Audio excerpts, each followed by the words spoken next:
Innal hamdalillah nasta'inuhu wa nastaghfiruh wa na'udzu billahi min shururi anfusina wa min sayyiati a'malina. May yahdihillahu fala mudilla lahu wa may yudlilhu fala hadiya lahu. Asyhadu an la ilaha illallah wahdahu la syarika lahu wa asyhadu anna Muhammadan abduhu wa rasuluh. Allahumma sholli wa sallim ala nabiyil karim wa ala alihi wa ashabihi sholatan wa salaman daimaini mutalazimaini ila yaumin tataqallabu bihil qulub wal absar. Ayyuhal hadirun ittaqullaha haqqa wa la tamutunna illa wa antum muslimun. Qala Allah Ta'ala fil Qur'anil 'azim. A'udzu billahi minasy syaithanir rajim. Bismillahirrahmanirrahim. Wa basyiril ladzina amanu anna lahum qadama sidqin inda rabbihim. Qala al-kafiruna in hadza lasahirun mubin. Shadaqallahul azim.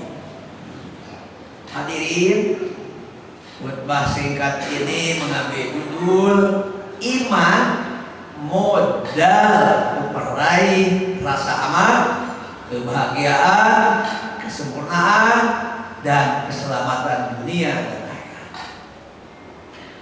Hadirin, bisa disimpulkan secara singkat, iman aman.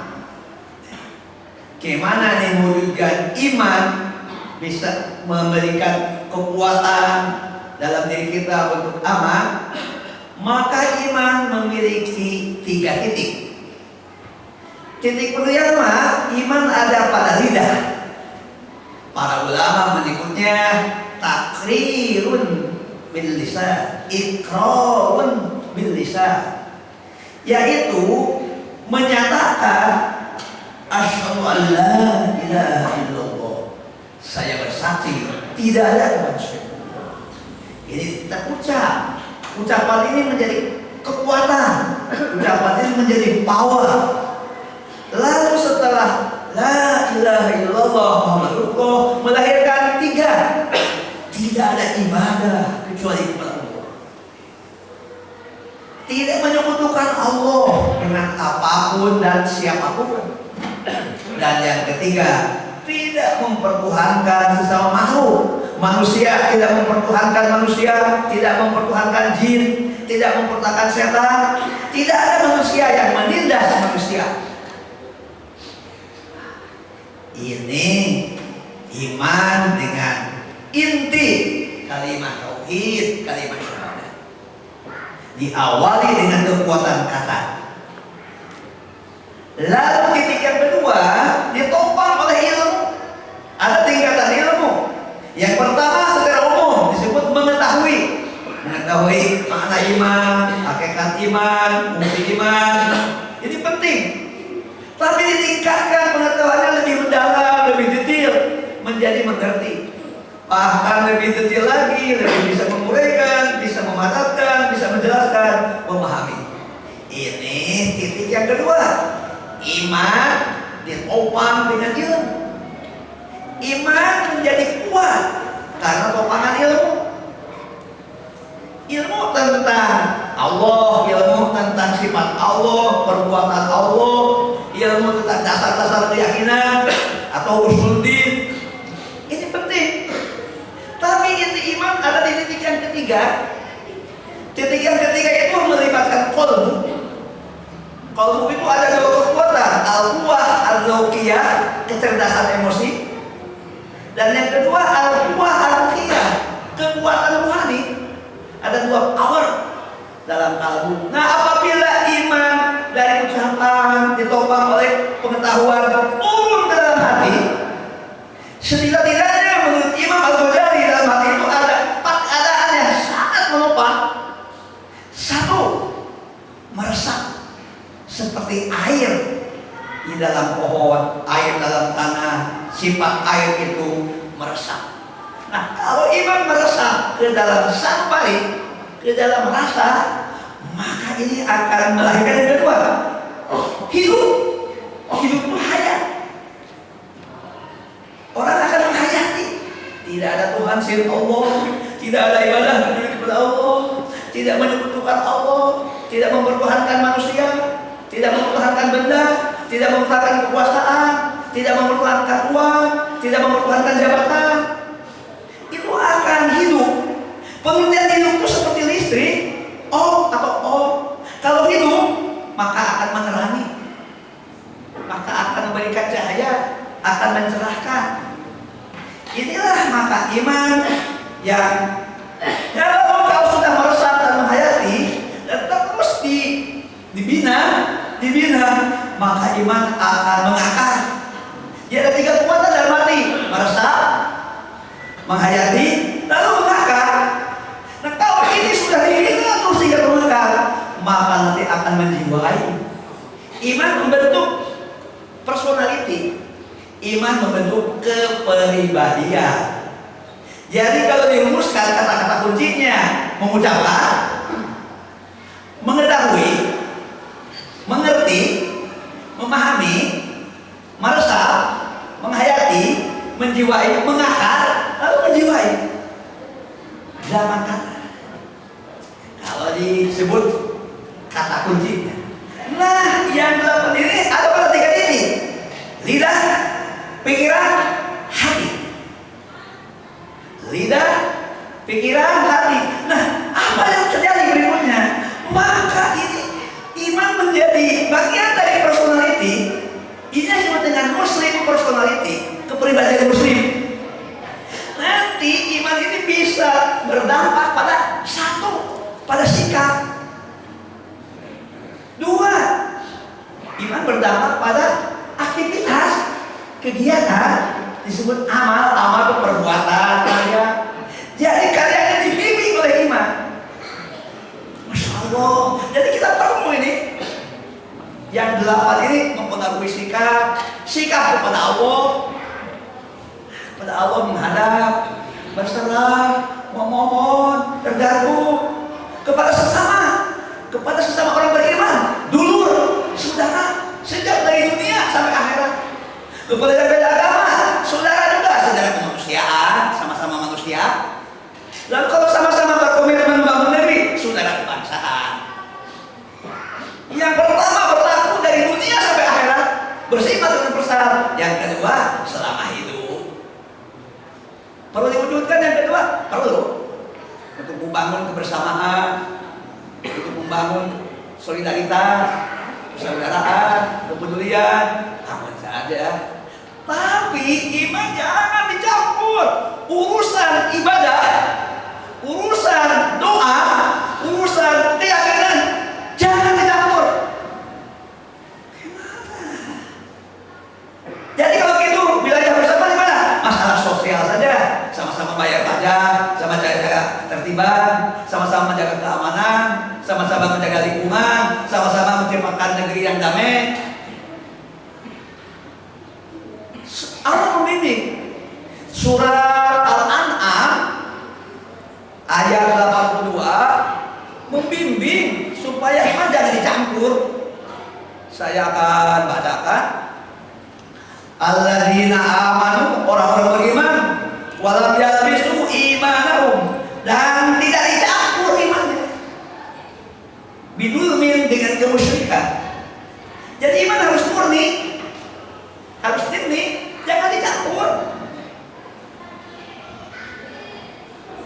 Tidak, bukan tidak toleran. Kalau doa masing-masing saja. Kita harus doa bersama. Yang sakral bagi yang lain diucapkan oleh muslim. Assalamualaikum saja ucapkan salam, doa. Nah, jadi kalau ini wilayahnya wilayah keyakinan dan wilayah ibadah, tidak ada kompromi, harus bersih, harus jernih bening. Jangan salah tempat, jangan salah posisi. Gitu. Nah, hadirin, subhanallah, kalau muslim yang 8 tadi mempengaruhi sikap, mempengaruhi perbuatan, dan keimanannya lurus, Allah akan memberikan hadiah. Inilah akan saya bacakan hadiah yang Allah akan berikan kepada kita, yaitu wa basyiril ladzina amanu, dan sampaikan berita gembira kepada orang-orang yang beriman. Nah, berita gembira ini adalah hadiah. Berita gembira ini adalah apresiasi. Ini penghargaan dari Allah yang akan diberikan kepada orang-orang yang paling kokoh kepribadiannya. Yang akan diberikan anna lahu, bahwa sesungguhnya untuk orang-orang beriman, untuk mereka qadama sidqin inda rabbih. Apa yang dimaksud dengan qadama sidqin? Qadam artinya telapak kaki, artinya sidqin artinya benar. Kalau digabungkan qadama sidqin, pijakan, telapak pijakan yang benar. Jadi kalau iman diucapkan, ditopang dengan ilmu, lalu meresap, menghayati, menjiwai, mengakar, mempengaruhi sikap perbuatan, maka orang itu akan memiliki pendirian. Pendiriannya seperti batu karang di tengah samudera. Dia tidak akan membawa, kalau orang jadi pemimpin, Masya Allah, dia tidak akan terbawa ke kiri. Kiri itu kebendaan, materialisme, sosialisme, komunisme, itu kiri.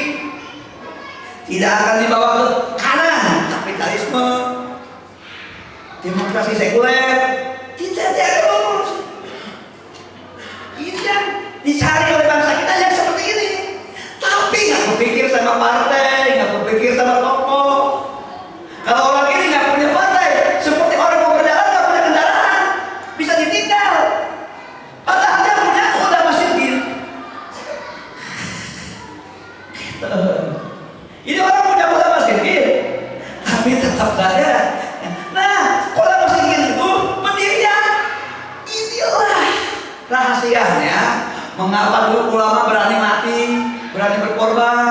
Kenapa para tokoh berani memerdekakan Indonesia dengan darah, dengan air mata, dengan harta, dengan meninggalkan kampung, dengan hijrah.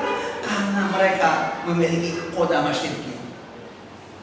Qadama sidqin pendirian yang teguh, pendirian yang mantap, seperti batu karang, tapi dasarnya rasionalitas. Ada kan pakai rasio, pakai perasaan, pakai rohani, tapi ujung-ujungnya adalah keyakinan kepada Allah. Dia memandang hidup dunia penting, modal, tapi ujungnya adalah akhirat. Kita tidak boleh hanya dunia, tapi berhenti dunia. Itu pandangan sekuler. Akhirat saja. Ini dunia siapa yang ngurus? Karena itu, untuk jadi qadama sidqin ini, doa. Terakhir saya akan bacakan doa. Nah, pandangan daripada qadama sidqin ini adalah ada namanya aqdam, jamak daripada qadam. Ada telapak kaki juga, tapi aqdamana, yaitu telapak kaki kami. Inilah yang menjadi doa. Wa ma kana qaulahum, tidak ada ucapan para nabi, ucapan para syuhada, ucapan para beriman sejak Nabi Adam sampai Nabi Muhammad dan seterusnya, illa an qaulu, kecuali mereka mengatakan dalam doa mereka, Rabbana ighfir lana dzunubana, wahai Rabb kami, berikan ampunan kepada kami, wa israfana fi amrina, dan abai lalai dalam urusan kami, termasuk urusan mengelola salah urus, salah kelola, salah manajemen dalam mengelola aset-aset bangsa. Wasabit aqdamana, dan mantapkan telapak kaki kami. Tapi jangan diartikan telapak kaki, makna konotatifnya pendirian, keyakinan, prinsip, teguh. Nah, ini yang harus dibangun kembali. Sekarang krisis. Partai-partai pragmatis, pemimpin pragmatis, dan dicari cuma uang, cuma jabatan, tersandra. Ya bukan tidak tahu yang benar, tapi tersandra oleh dosanya, oleh kesalahannya, oleh tindakan kejahatannya, oleh korupsinya. Ngumpullah al-mujrimun, para pengkhianat, para pelaku dosa besar.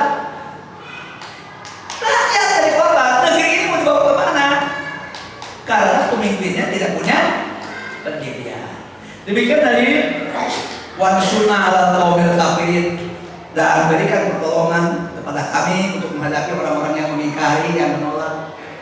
Karena itu kita sekarang saatnya harus melakukan pemahaman dari Al-Quran tentang kehidupan yang lengkap dan dulu, dan kita tidak boleh teriak itu karena tidak mungkin pemimpin yang sudah tuli itu tidak bisa mendengar. Kita tinggal memperbaiki, mengembangkan, bekerja sesuai dengan profesi masing-masing. Saya bertugas di kampus sebisa mungkin menjadi mahasiswa, menjadi calon doktor, menjadi calon magister, menjadi calon S1, supaya mereka betul-betul memiliki kode masing pendirian yang demikian kokoh.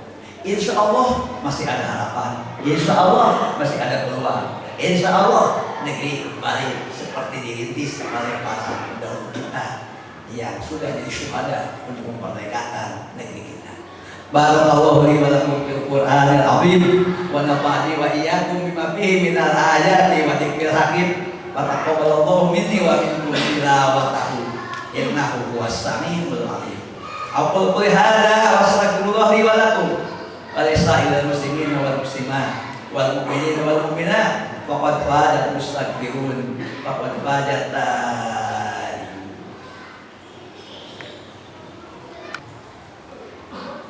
Alhamdulillahilladzi amarona bit taqwa wassalatu wassalamu ala nabiyil mustafa alladzi la yantiqu illa wa ila wahyu yuha wa ala alihi wa ashabihi ahli syirki wal wafa. Ayyuhal hadirun ittaqullaha haqqa tuqatih wa la tamutunna illa wa antum muslimun. Inna Allah wa malaikatahu yusholluna 'alan nabi ya ayyuhalladzina amanu shollu 'alaihi wa sallimu taslima. Allahumma sholli 'ala Muhammad wa 'ala ali Muhammad kama shallaita 'ala Ibrahim wa 'ala ali Ibrahim wa barik 'ala Muhammad wa 'ala ali Muhammad kama barakta 'ala Ibrahim wa 'ala ali Ibrahim fil 'alamin innaka Hamidum Majid.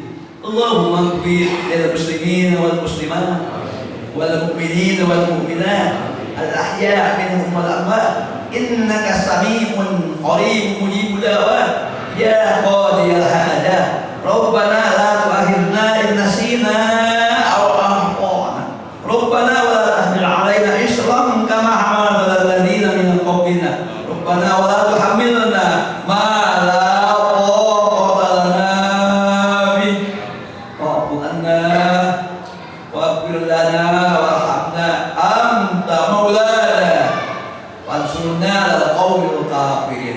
Rabbana atina fid dunya hasanah wa fil akhirati hasanah wa qina adzabannar wa sallallahu ala khalqihi sayyidina Muhammadin wa ala alihi wa ashabihi ajmain. Ala rabbika rabbil izzati amma yasifun wa salamun alal mursalin walhamdulillahi rabbil alamin. Ibadallah, inna Allah ya'muru bil 'adli wal ihsan wa ita'i dzil qurba wa yanha 'anil fahsya'i wal munkari wal baghi ya'idukum la'allakum tadhakkarun wa la dzikrullahi akbar. Aqimis shalah.